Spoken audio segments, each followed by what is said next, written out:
Les agents de l'éducation nationale, de la santé, de l'agriculture, de l'environnement, de l'action humanitaire, de la justice et bien d'autres départements ministériels étaient estimés en janvier 2023 à 33 239 affectés par la crise sécuritaire et donc redéployés dans les zones les plus sécurisées.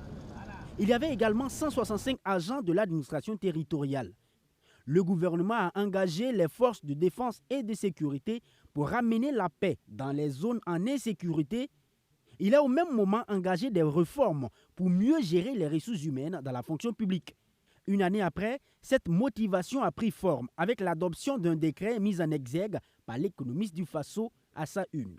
Il stipule qu'en période de crise sécuritaire, tout agent public doit poursuivre son travail au bénéfice de tous dans la continuité en s'adaptant à la situation.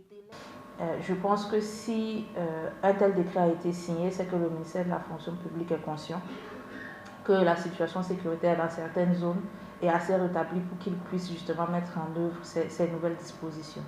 Et justement, cette nouvelle disposition de la loi permet leur prise en charge et leur encadrement. À en croire cette décision du gouvernement, elle n'est pas exécutoire comme un troupeau et son berger. Des dispositions de prise en charge et de suivi des agents accompagnent le décret. Il y a par exemple la prise en charge psychologique pour les agents ayant connu des traumatismes dans le lieu d'origine, le proche de la personne ou les ayant droit en cas de décès dans une attaque terroriste. N'oublions pas qu'ils sont quand même dans une situation de crise sécuritaire, donc leur prise en charge, que ce soit psychologique, que ce soit sanitaire aussi, est importante. Et les décrets stipulent justement que ces agents-là ont droit à l'un et à l'autre, ainsi que leur famille. De plus, les agents publics exerçant dans les zones affectées par une crise sécuritaire bénéficient d'une couverture sanitaire totale, ajoute la note.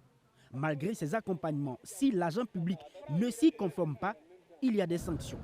Tout agent qui quitte le poste d'affectation à raison d'une situation sécuritaire et qui ne prend pas les dispositions pour informer sa hiérarchie dans un délai de 30 jours risque même la révocation. Je crois que ça doit être une note écrite ou même au téléphone avant, bien sûr, que les sanctions ne tombent. Je crois qu'avant, peut-être que dans la gestion des ressources humaines, il n'y avait pas encore cet article-là. Donc peut-être qu'il n'y avait pas d'espace de temps requis pour que le fonctionnaire puisse alerter sa hiérarchie pour expliquer sa situation.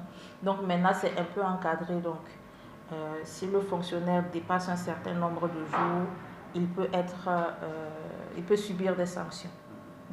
Oui, s'il y a révocation au sein des agents du public, chose qui était quasi inexistante, outre les sanctions disciplinaires, avec les mises en demeure ou des agents rétrogradés, on peut comprendre que le gouvernement veut mieux gérer les ressources de l'État partant de la masse salariale en cette période difficile, car il faut bien mériter son salaire, même en situation de guerre.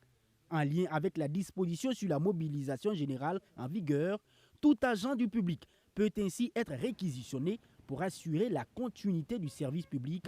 C'est une manière pour l'agent d'être aussi au front, comme le soldat, mais sans une âme, en bandoulière.